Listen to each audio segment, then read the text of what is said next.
One mic. Yeah. All I need is one mic. Yeah. All I need is one mic. Hey everybody, welcome back to One Mic, where I watch shit so you don't have to. And today I'm here to talk about Season 1, Episode 6 of Apple TV's Severance, entitled Hide and Seek. You know, last week I said that I felt like this show was reaching a point where it should start transitioning from posing so many questions and starting to provide answers.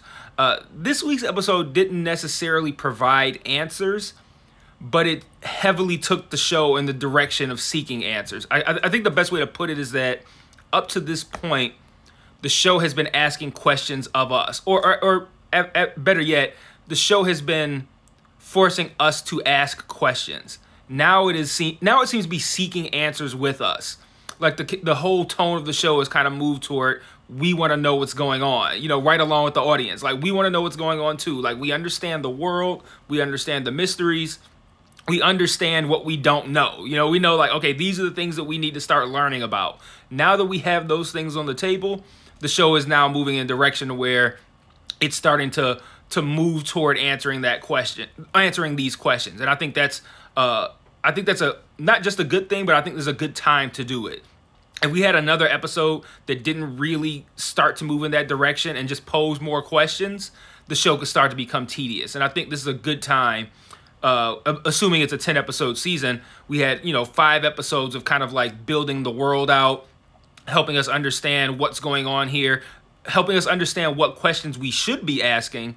And then now in these final 5 episodes, again, assuming it's 10, I'm not sure how many it is, however many it is, we can now start working toward answering the questions that the show has forced us to ask.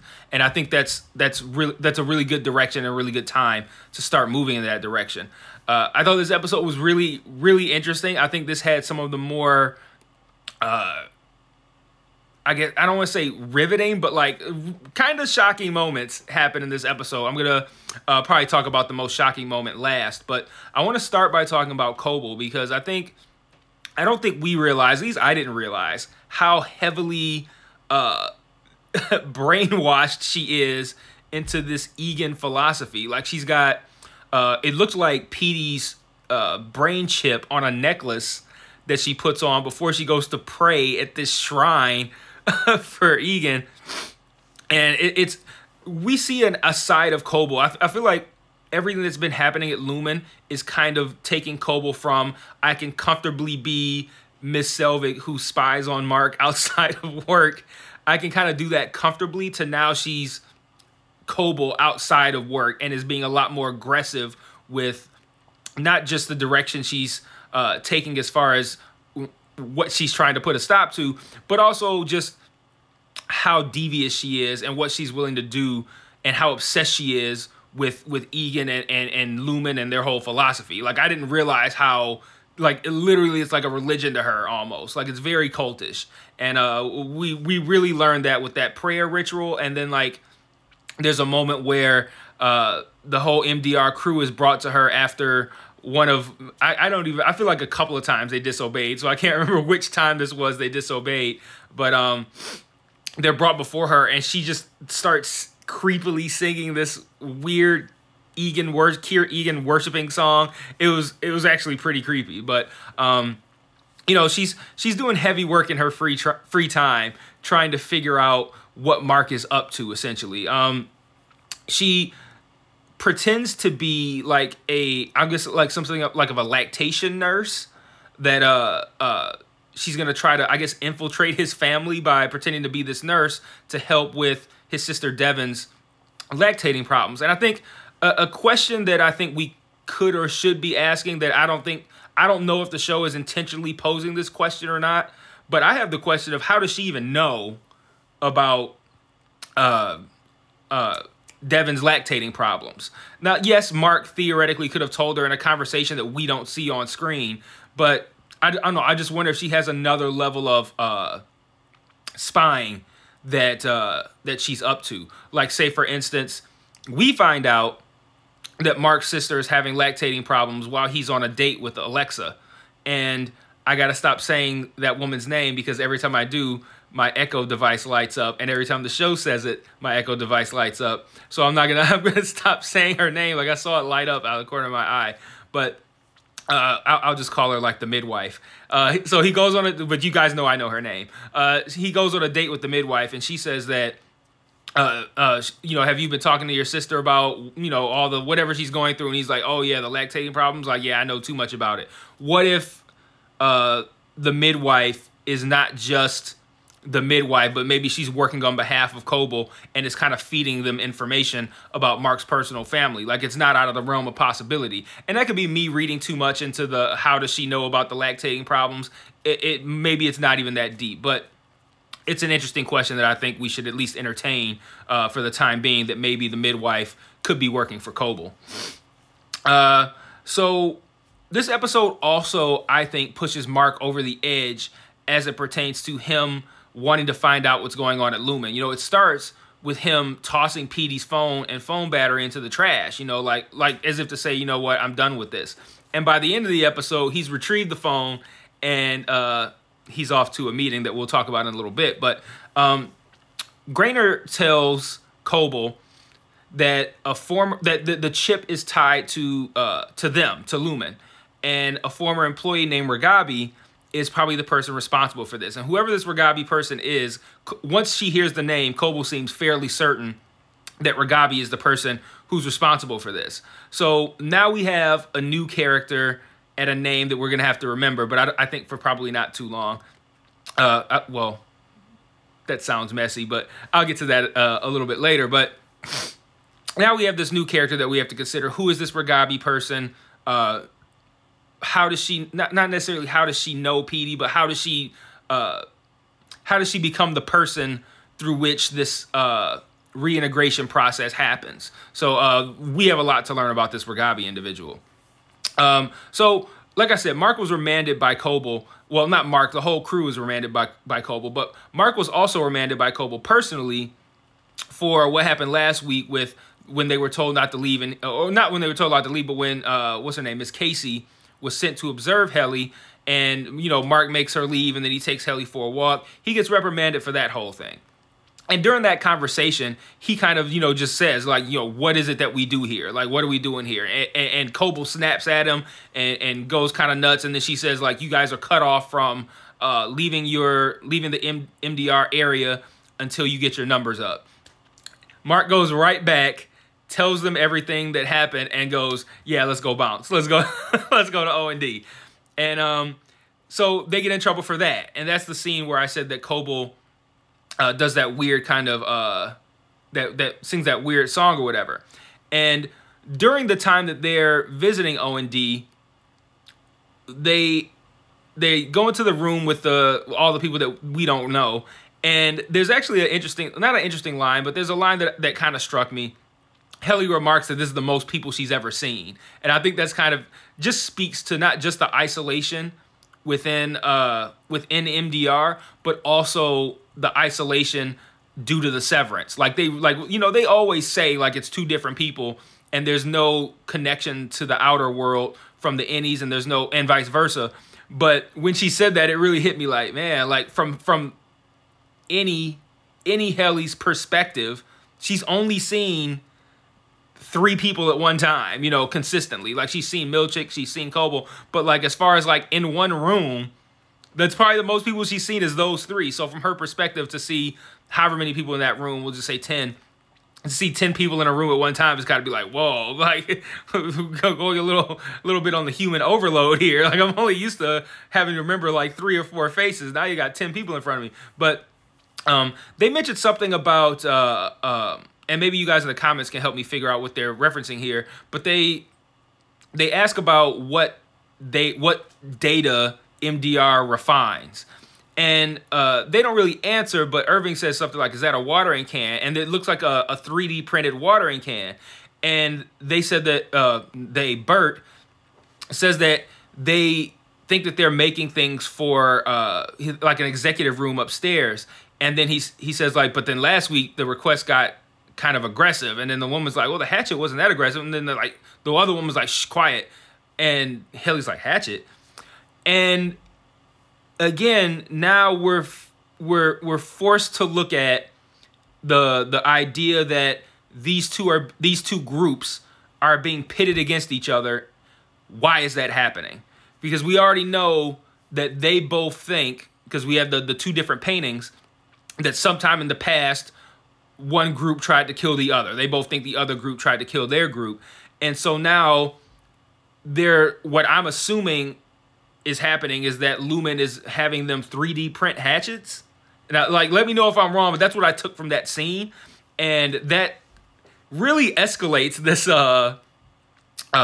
this tension, because of course they're gonna wonder, like, okay, we know MDR tried to kill us before. MDR has been popping up in here with Bert the past couple days. Well, I don't know how long it's been. It could have been a couple times over the course of weeks or months, but now they're popping up, and now we out here printing hatchets. So, like, I don't know. That's what I took from it, but let me know if that's if I'm tripping or if you guys took something different from it.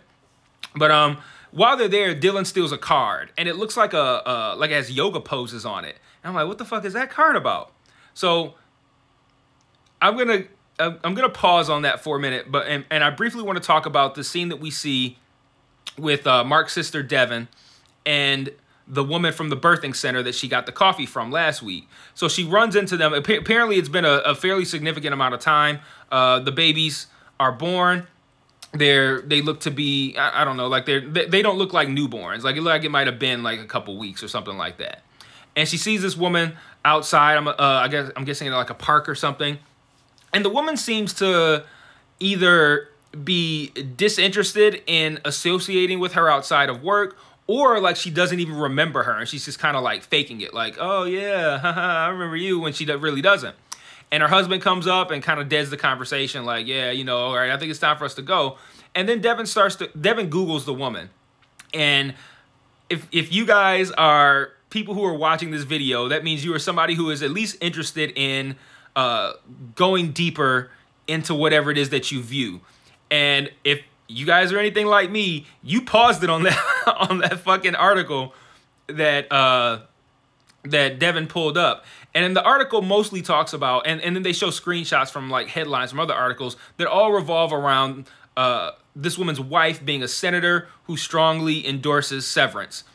But the first one, when you pause it, there's also a paragraph, like a second paragraph, where the wife talks about frequent traumatic renovations to their kitchen. Frequent traumatic renovations.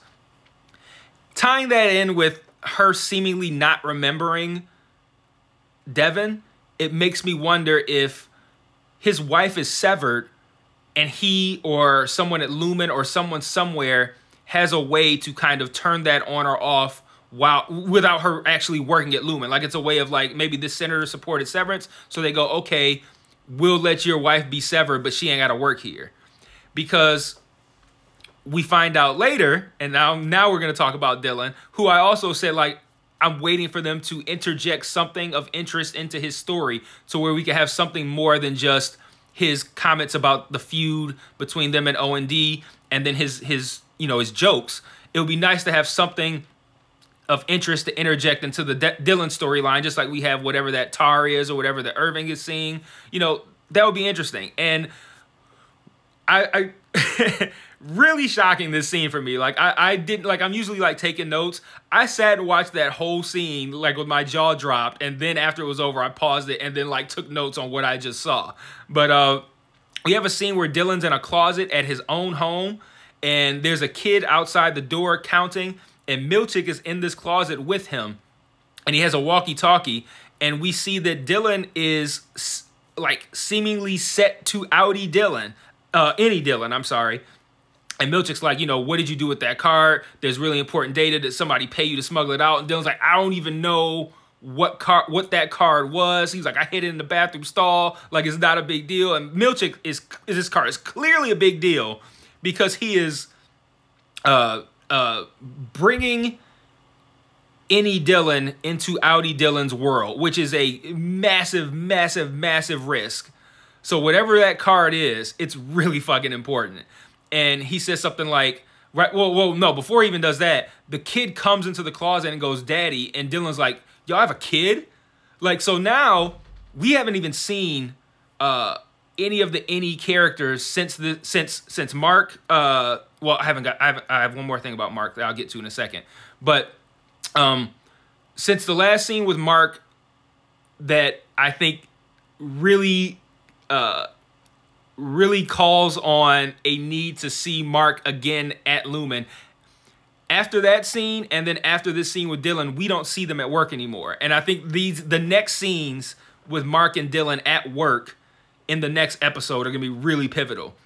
Because, you know, now it's freaking me out. It's tripping me up because it's any Dylan in Outie Dylan's world. And the terminology is tripping me up.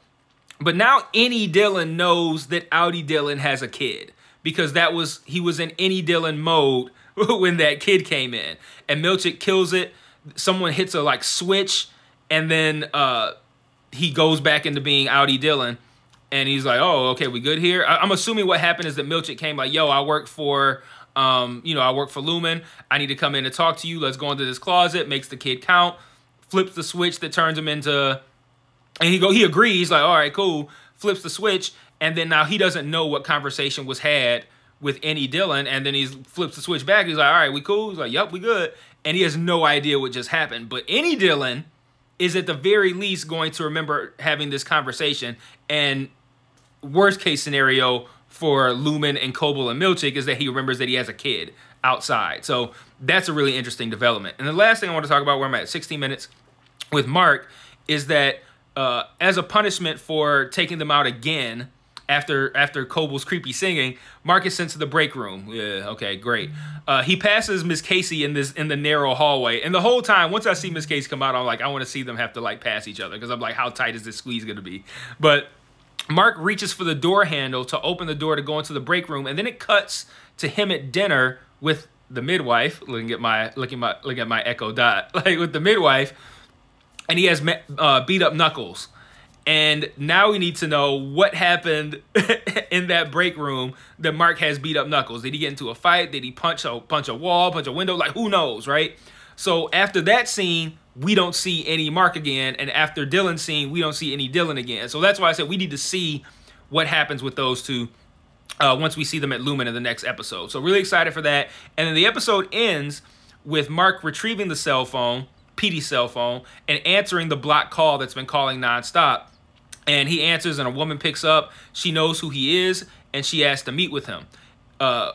When Mark is going to meet with this woman, the scenes are intercut with them at Lumen putting up a badge reading door on the MDR offices. So basically to kind of like trap them in. So they can't just, you know, they can't be free range cattle. They got to be chained up, tied up, or tied in. And Mark meets with the woman. She knows who he is. She meets with him at a school that he used to work at. And I can only assume, and I think we're meant to assume, that this woman is Ragabi. So the added intrigue to that is that we know Grainer is at that moment presently going to where he thinks Ragabi is. So we can presume that he could potentially have a run-in with Mark and Ragabi sometime during this meeting. Because I figure Grainer's got to be like either on her tail or very close to finding her. And Mark could actually assist with that inadvertently.